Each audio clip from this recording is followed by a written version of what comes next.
Hey everyone, it's Sky, and welcome back to the Puzzle System. Today, I wanted to talk about how we learned that we had DID. Um, Now, I know I've made a part one of our mental health journey, and that started talking a little bit about our DID. But I wanted to make a video specifically about how I learned that I had it, how we've grown from it, what things have changed, what things have stayed the same, so on and so forth. So, we first knowingly realized we were a system back in late 2016. So, what had happened was I was in university and I was not doing very well. And my fiance, my now wife, flew up to come and see me. Um, I'm from Canada and she's from the US, so she came up to see me. And she ended up spending about 2 months with me. And during this time, she realized that I had memory gaps. I had a lot of time loss. Um, I sounded different. I was acting different. And she also found different notes from different people because she knew my handwriting. And these handwritings were very different, but none of them were ever signed. So that was the beginning of thinking that there was something going on. And then we ended up coming back to the US together. I withdrew from university for a lot of different health reasons, mental health being the primary one, and came back to Arizona with her. And this was now beginning of December of 2016. And, I was still having the problems of I had different morals, I had different beliefs, I had different ways of talking, ways of addressing people, ways of like looking at the world. And, she thought this was very strange. She's known me for almost 2 years now, and we'd been together for almost a year at this point. So it was very evident that this was not always me to her. And so she started doing some research and stuff and keeping things to herself, um, mostly because um, I had been told that the chances of me having DID were high from a therapist that I was seeing when I was in college, but I didn't believe him. Um, and I didn't want to think about it. So I said that he was lying or that he didn't know what he was doing. So, out of all the therapists that I've seen, he was the only person that ever said that. So I told myself that he wasn't telling the truth and that there was no such thing as multiple personality disorder, now known as DID. And what really set it off into me looking into this was there was a point in late December, about 2 weeks before we were supposed to get married, um, where I lost 4 days. And my wife, she would ask this altar, who are you? What's your name? Um, you know, where'd you come from? How is this happening? And at first, this altar, his name is Blue. Blue is our gatekeeper. He is also the oldest altar that we're aware of, except for the ones that obviously are ageless. Then I guess they're not really technically the oldest. I don't know.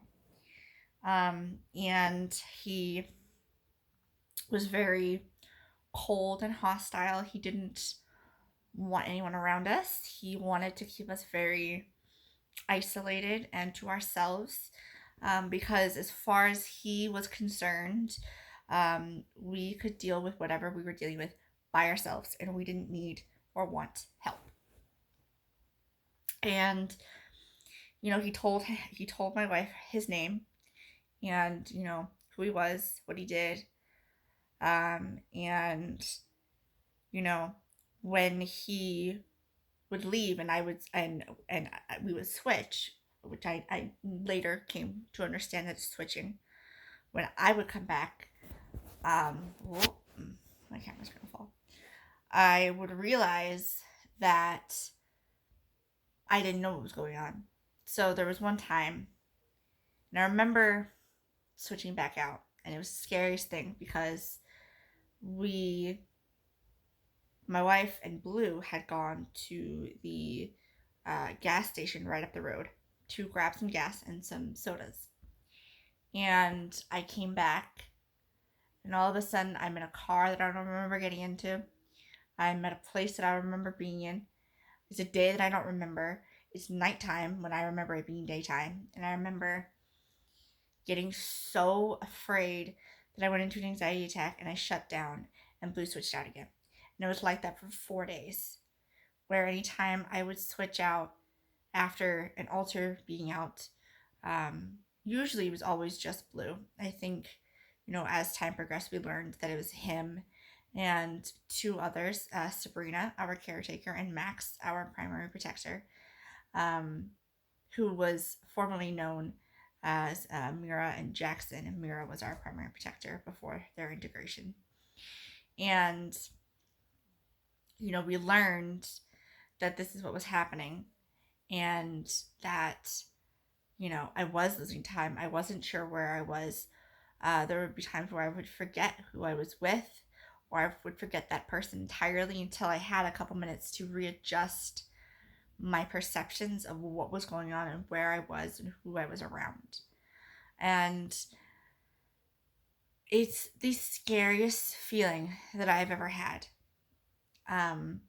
Now, we still have a lot of time gaps. I have, unfortunately, very limited communication with most of my system. We're working on it, but it's very scary because I don't know what happens. The biggest thing that I have that I'm very grateful for is I have my wife, who is always there, and now we live together, so there's no more separation of our countries. So whenever an altar is out, if I don't know if I come back and I'm confused because I don't know where I am, I don't know what's going on, she can quickly tell me, like, hey, this is what's happening, this is where you are, this is what's going on, this is who is out, this is what we were doing, and she can fill in all of those gaps for me. But it is the scariest feeling to not know where you are or who you're with at any point in the day. It's gotten a lot better now.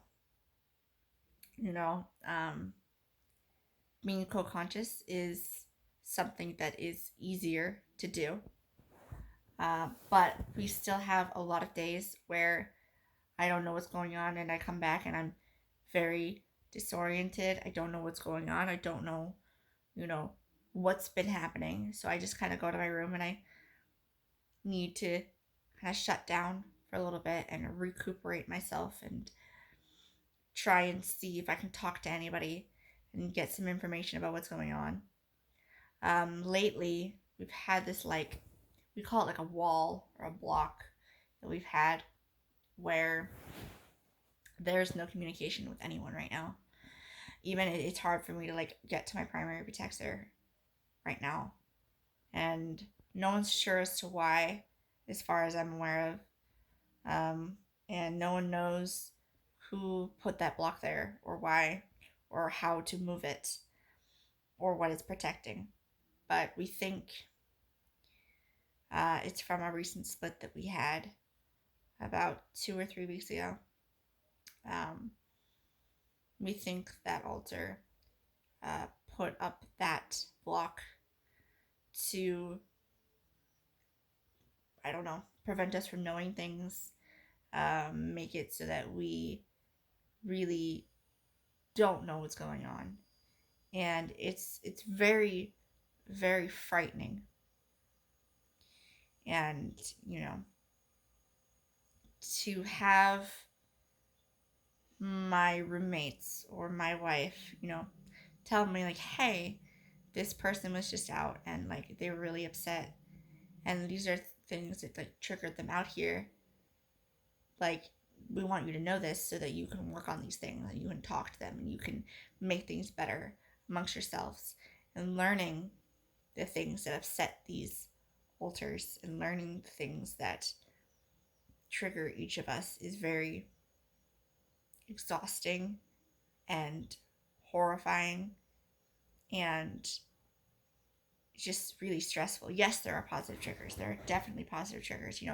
For my littles, it's candy and it's toys and it's art and it's paint and it's you know going on long walks and going to the park, and those are wonderful, and they make us really happy because we get to feel free and like a little kid again. And it's probably one of the most freeing feelings, just getting to let go of all of the everyday stresses of the world and being an adult, and trying to grow and become better, but learning the negative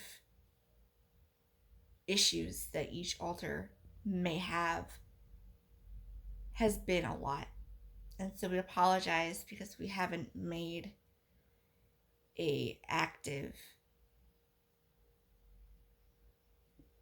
uh, presence on social media, on YouTube for a while, just because we've been trying to deal with everything that's been going on in the world, within our system, within our like social and personal life, and just trying to stay balanced.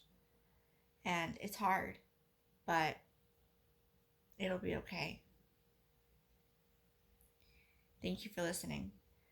We'll probably do another one of these where we talk about more in depth of our experiences, but that was the start of looking into a lot of research and finding Dissociated, finding Team Pinata, Multiplicity in Me. Encina Severa was, me and Blue playing Who's Out for several days with no breaks and no explanations, and just draining ourselves and putting us in harm's way. And it taught us a lot, but it definitely is not an experience that I would ever want to have anyone go through. We are okay. We we just got a lot going on. Thank you for being patient with us. Thank you for caring about us. If you have any questions, leave them in the comments below or come over to our Instagram. We love you guys. We'll see you soon.